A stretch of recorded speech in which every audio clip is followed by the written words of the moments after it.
Bigotry has not helped Archie Bunker's life. You know that. It has spoiled it in many ways, small and large. For 12 years, Carroll O'Connor made America laugh through one of the most uncomfortable characters ever put on a television screen. Archie Bunker was loud, narrow-minded, and often cruel, yet audiences could not look away, and neither could the man who played him. What most viewers never understood was that behind every punchline, O'Connor was carrying something heavier than a script. He later admitted that inhabiting Archie was the hardest work of his career, not because the lines were difficult to deliver, but because the character forced him to sit inside a mind he personally found repulsive, week after week, for over a decade. By the time he was willing to talk openly about what that experience had done to him, the picture he painted was far darker than the sitcom dad audiences remembered. To understand why the role weighed on him so heavily, it helps to know how far Carroll O'Connor's own life sat from the world of Archie Bunker. He was born in New York City in 1924 and raised in a comfortable, educated Irish Catholic household in Queens, where his father worked as a lawyer. This was not a childhood defined by hardship or resentment. It was one built around books, ambition, and the expectation that a young man would make something serious of himself. O'Connor grew into a strong student, worked on a college newspaper, and by every early sign seemed destined for a career in writing or academia rather than show business. He attended the University of Montana after World War II, where he also met Nancy Fields, the woman who would later become his wife. Acting entered his life almost by accident. He traveled to Ireland to help his younger brother apply to medical school, and while there he found himself drawn into the theater scene in Dublin. He studied Irish history and English literature, eventually earning a degree, and began performing at University College Dublin before moving on to the respected Gate Theatre. It was a slow, disciplined introduction to the craft, built on formal study rather than sudden discovery. Even after this experience, O'Connor did not rush toward fame. He returned to the University of Montana in the mid-1950s to complete a master's degree in speech, choosing to keep building his foundation rather than chase quick opportunities. That patience became a defining feature of his early career, for better and for worse, because recognition came to him painfully slowly. Through the late 1950s and into the 1960s, O'Connor worked steadily but largely invisibly, picking up small television and film roles that kept him working without making him known. He even appeared in the sprawling 1963 epic Cleopatra, one of the most expensive and talked about films of its era, yet walked away from it without any real boost to his profile. It took until 1970, with a supporting role in the war film Kelly's Heroes, for him to start being recognized as a dependable, capable actor. By then he was already in his mid-40s, a fact that makes his eventual breakthrough even more striking. Long before Archie Bunker existed, O'Connor had spent years as a working member of the Actors Studio, immersed in a serious and demanding approach to performance. The gruff, unpolished figure audiences would soon associate with him was, in reality, built by a classically trained, intellectually curious actor who had spent decades honing his craft in near obscurity. Everything changed when producer Norman Lear cast him as Archie Bunker in a new sitcom called All in the Family, which premiered in January 1971. O'Connor was nearly 47 years old, and the role was unlike anything television had offered before. Archie was a working-class bigot from Queens who spoke his prejudices openly at the dinner table, clashing constantly with his liberal son-in-law while his wife Edith tried to hold the family together. CBS was so nervous about the content that it aired a disclaimer before the first episode, warning viewers that the show intended to hold up a mirror to prejudice through humor.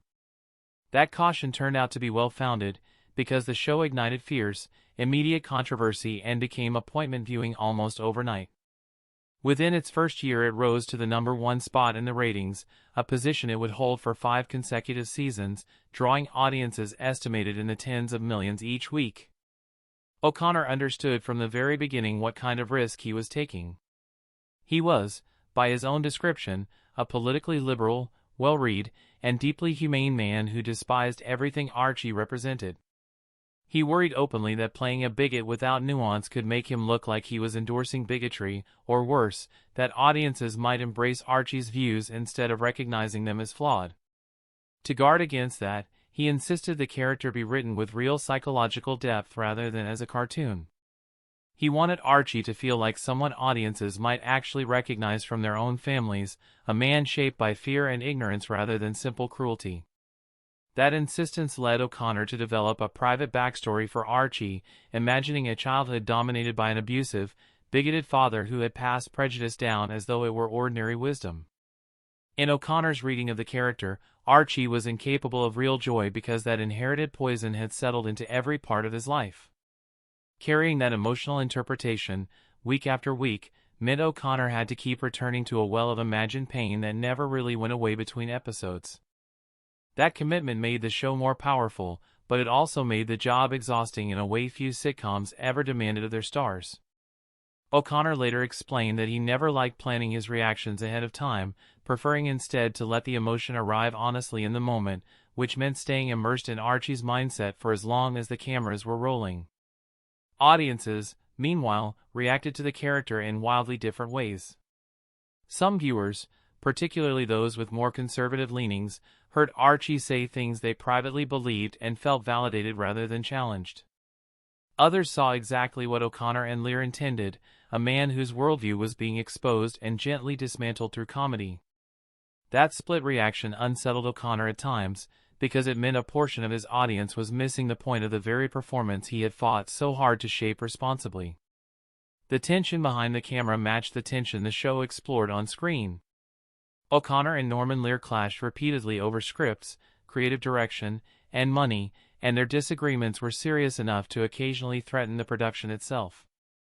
O'Connor was known to push back on dialogue he felt sounded false or exaggerated, believing that Archie needed to feel grounded rather than played for cheap laughs. At certain points during the show's run, contract disputes grew heated enough that O'Connor stepped away from filming, and network executives had to get involved to keep the series moving forward.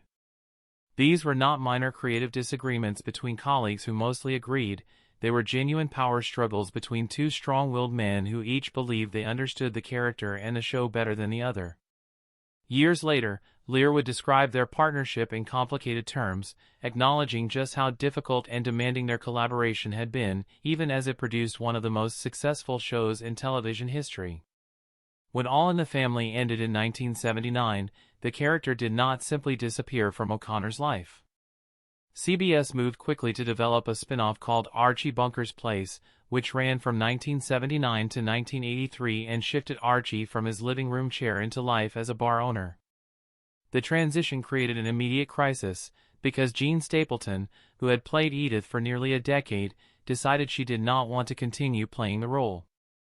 Norman Lear initially suggested keeping Edith alive but simply absent from the show, a solution O'Connor rejected outright. He believed strongly that pretending Edith still existed somewhere off-screen would be dishonest and would undercut everything the character meant to Archie's emotional life. Instead, he pushed for Edith to die within the story, arguing that Archie's grief needed to be confronted directly rather than avoided. That decision led to the widely remembered episode Archie Alone, which aired in November 1980 and depicted Archie processing Edith's death in near silence, without a laugh track softening the moment. The performance was later recognized by the Peabody Awards, which praised the authenticity of the grief O'Connor brought to the screen. Archie Bunker's Place ended in 1983 when CBS canceled the series, reportedly with little warning given to O'Connor or the rest of the cast. For several years afterward, O'Connor largely stepped back from television, a period that left him publicly associated almost entirely with a character he had spent over a decade trying to complicate and humanize. He re-emerged in 1988 with an entirely different role, playing Police Chief Bill Gillespie in the drama series In the Heat of the Night. The part allowed him to portray a Southern lawman who grew more principled and self-aware over time, a deliberate contrast to Archie's rigid prejudice. O'Connor also took on the role of co-executive producer for the series, giving him direct influence over scripts and casting in a way his years of fighting for creative control on All in the Family had clearly prepared him for. His performance earned him an Emmy Award, his fifth overall, along with a Golden Globe, quieting critics who had wondered whether he would ever be seen as more than the man who played Archie Bunker. In the Heat of the Night also became personal in a way few professional projects are, because O'Connor's adopted son, Hugh O'Connor, joined the cast as a police officer, eventually rising to the role of acting chief of detectives within the show's story. On screen, it looked like a proud father supporting his son's career. Off-screen, Hugh had been quietly struggling with drug addiction since his teenage years, a battle that had begun not long after he was treated for Hodgkin's disease as a young man. The family carried that private pain largely out of public view even as the show continued production. On March 28, 1995, Hugh took his own life at his home in Pacific Palisades after a standoff involving police on the third anniversary of his wedding. He was 33 years old. Carroll O'Connor, who had supported his son through multiple attempts at rehabilitation, was devastated in a way that became immediately and unmistakably public. Rather than grieving privately, O'Connor went on national television within days of his son's burial and directly blamed a man he believed had supplied Hugh with drugs, accusing him publicly of contributing to his son's death. That accusation led to an arrest and, eventually, a defamation lawsuit filed against O'Connor by the man he had named. In 1997, after a relatively short deliberation, a jury cleared O'Connor of wrongdoing, and public sympathy remained firmly with the grieving father throughout the ordeal. Rather than let that anger fade, O'Connor channeled it into advocacy, campaigning in California for the Drug Dealer Liability Act, a law that would allow families and communities to pursue civil damages against drug dealers. He appeared alongside state officials to support the bill, which the California legislature passed, and it became law in 1997. It was, by O'Connor's own account, an attempt to give other families a legal tool he had never had access to while his own son was still alive. Later in his life, O'Connor sat for an extensive interview with the Archive of American Television, one of the longest recorded for that project, in which he reflected candidly on what playing Archie Bunker had cost him emotionally. He did not describe the experience with simple pride or nostalgia. Instead, he spoke about the mental toll of holding on to Archie's damaged worldview for so many years, and about how deeply he had needed to understand cruelty and fear from the inside in order to make the character believable.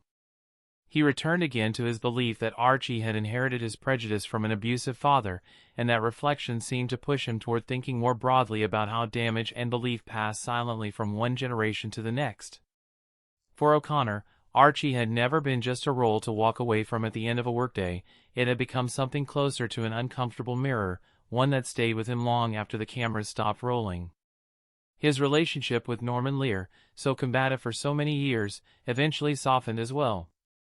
Lear later described their creative partnership as difficult but meaningful, and at some point sent O'Connor a personal letter acknowledging the tension between them while praising the depth O'Connor had brought to Archie.